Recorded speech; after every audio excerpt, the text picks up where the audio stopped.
जय भारत, जय संविधान। मैं हूं वीरेंद्र मौर्य। हमारे इस वीडियो को देख रहे सभी राष्ट्रप्रेमी बंधुओं और भारतवर्ष के प्रत्येक नागरिक को संविधान दिवस की हार्दिक बधाई, मंगल कामनाएं। साथियों, आज 26 नवंबर है और आज पूरा भारतवर्ष संविधान दिवस मना रहा है। साथियों, संविधान दिवस आज है, इसलिए हम अपने इस वीडियो के माध्यम से सिर्फ संविधान पर ही आज मैं चर्चा करूंगा। संविधान की हमारे जीवन में क्या उपयोगिता है, संविधान को क्यों बनाया गया, संविधान बनाने के क्या फ़ायदे हैं हमारे देश में, हमारे जो भारतवर्ष के जो नागरिक हैं उनके जीवन की रक्षा किस प्रकार संविधान करता है। मानव के साथ साथ पशु पक्षी, वनस्पति, नदियाँ, पेड़ पौधे, पहाड़, सबकी रक्षा किस प्रकार संविधान करता है। और इन सब की रक्षा करने वाला संविधान जो है हमारा, उस संविधान को किसने लिखा, एक ये बड़ा कन्फ्यूजन लोगों में रहता है कि संविधान किसने लिखा। तो संविधान कितने लोगों ने मिलकर तैयार किया, संविधान की कितनी समितियां थीं, किस समिति में कितने सदस्य थे, संविधान को तैयार करने में टोटल कितने सदस्य थे, संविधान को तैयार करने में भारत कितना समय लगा, कितने दिन का समय लगा, संविधान को तैयार करने में कितना खर्च लगा। ऐसे बहुत सारे अनछुए पहलुओं पर आज आप लोगों के बीच चर्चा करने के लिए आया हूं। तो साथियों, आप लोगों से रिक्वेस्ट है कि इस वीडियो को आप लोग पूरा और अंत तक ज़रूर देखें, क्योंकि जब तक पूरा वीडियो आप लोग नहीं देखेंगे तब तक हो सकता कोई बात मिस। संविधान में प्रशासन या सरकार के अधिकार, उसके कर्तव्य और नागरिकों के अधिकार विस्तार से बताए गए हैं। हमारे संविधान को तैयार करने में जो लागत आई है, अनुमानित करीब 1 करोड़ रुपया खर्च हुआ है। भारत के संविधान में 448 अनुच्छेद, 12 अनुसूची, 5 परिशिष्ट और 100 से अधिक संशोधनों के साथ दुनिया का सबसे बड़ा संविधान भारतीय संविधान है। संविधान सभा में टोटल 389 सदस्य थे, जिनमें से 292 राज्य प्रतिनिधि और 93 रियासत प्रतिनिधि थे, 93 रियासतों के प्रतिनिधि और 4 देश की प्रमुख रियासतें जैसे दिल्ली, अजमेर, मेवाड़, कुर्ग और ब्रिटिश बलूचिस्तान थे। भारतीय संविधान की जो सबसे प्रमुख कमेटी थी वो थी ड्राफ्टिंग कमेटी, जिसके अध्यक्ष थे भारत रत्न डॉक्टर बाबा साहब अम्बेडकर, और उनके जो सदस्य थे Govind Vallabh Pant, KM. Munshi, अलादी Krishnaswamy Iyer, N. Gopal Swami Iyengar, BL. मित्तर, मोहम्मद सादुल्लाह, डी.पी. खेतान। बाद में बी.एल. मित्तर के इस्तीफा देने के बाद डी.पी. खेतान की मृत्यु हो जाने पर उनकी जगह माधवराव और टी.टी. कृष्णाचारी ने ली थी। भारत के संविधान की जो प्रस्तावना है वो कितनी महान है। उसके शब्द देखिए, हम भारत के लोग भारत को एक संपूर्ण प्रभुत्व संपन्न समाजवादी पंथनिरपेक्ष लोकतंत्रात्मक गणराज्य बनाने के लिए तथा उसके समस्त नागरिकों को सामाजिक, आर्थिक और राजनीतिक न्याय, विचार, अभिव्यक्ति, विश्वास, धर्म और उपासना की स्वतंत्रता, प्रतिष्ठा और अवसर की समानता प्राप्त कराने के लिए तथा उन सब के व्यक्ति की गरिमा और राष्ट्र की एकता और अखंडता सुनिश्चित करने वाली बंधुता बढ़ाने के लिए दृढ़ संकल्प होकर अपनी इस संविधान सभा में आज तारीख 26 नवंबर 1949 ईस्वी को एदत द्वारा इस संविधान को अंगीकृत, अधिनियम और आत्मार्पित करते हैं। साथियों, संविधान कितना बेशकीमती हीरा है, इस बात का अंदाज़ा आप लोग लगा सकते हैं कि संविधान को सुरक्षित रखने के लिए पैरामिलिट्री फोर्स, संसद सुरक्षा स्पेशल गार्ड, 3 कमरे, तहखाना, बड़ा सा ट्रंक, 7-7 तालों के बीच हमारे संविधान को सुरक्षित रखा गया है। और ये जो तस्वीर आप लोग सामने देख रहे हैं, इसमें सभी संविधान सभा के सभी सदस्यों के हस्ताक्षर हैं। इसको आप लोग जूम करके देख सकते हैं, सबके ओरिजिनल हस्ताक्षर हैं। ये संविधान सभा में उस समय जो लोग उपस्थित थे, सभी के हस्ताक्षर यहाँ पर हैं। इनको आप लोग जूम करके भी देख सकते हैं।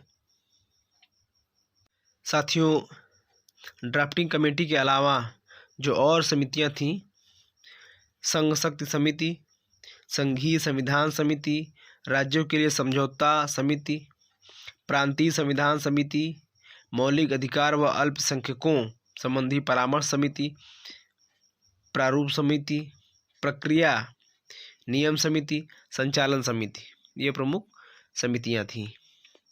तो साथियों, जैसा कि आप लोगों ने जाना कि संविधान को 389 सदस्यों द्वारा मिलकर के तैयार किया गया। अच्छा, एक चीज़ और है, जो हम भारतीय संविधान को जब हम देखते हैं तो दुनिया में जितनी भी आपको पुस्तकें मिलेंगी, बुक मिलेंगी, उनके आगे या पीछे कहीं पर राइटर का नाम जरूर होता है। लेकिन जब हम संविधान की प्रस्तावना को पढ़ेंगे तो वहाँ पर क्या लिखा है, हम भारत के लोग।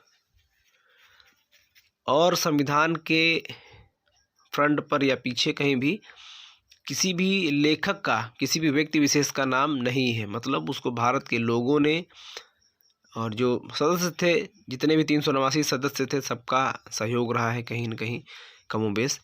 तो संविधान पर, भारत का संविधान किसी एक व्यक्ति विशेष ने नहीं लिखा, भारत के लोगों ने लिखा।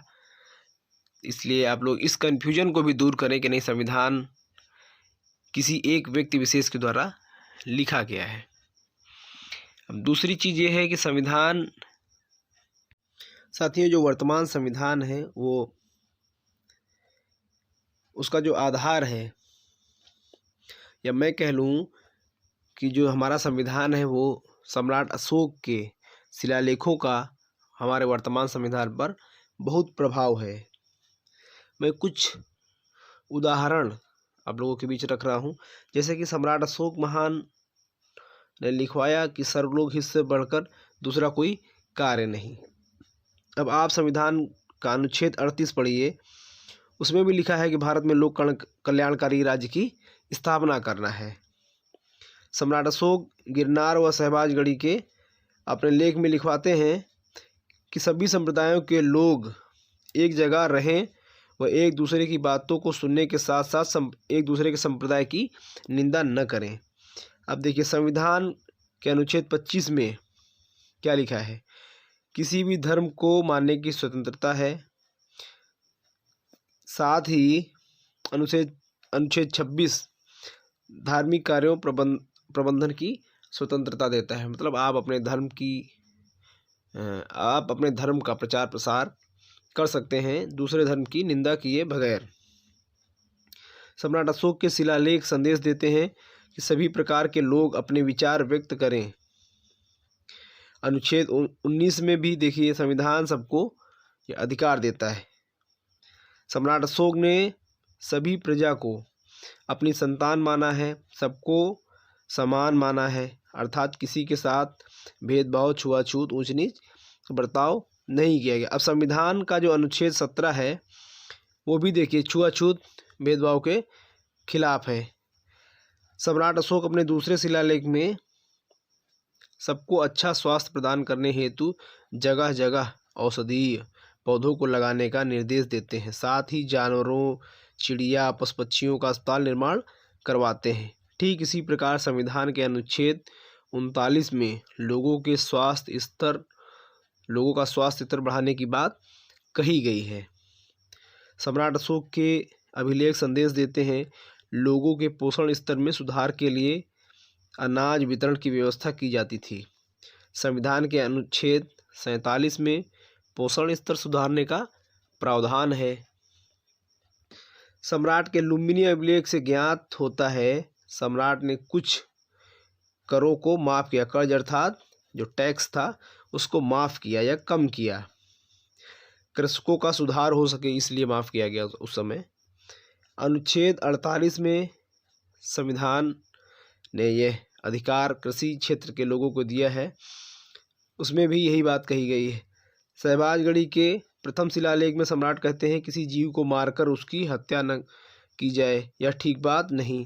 संविधान के अनुच्छेद 48 में पशु बलि पर रोक लगाने की बात कही गई है, अर्थात आप यज्ञ करके भी किसी जानवर की हत्या अब नहीं कर सकते हैं। अलग बात है कि जब संविधान नहीं था तब लोग पशु बलि करते थे, पशु बलि भारत में चलन में था।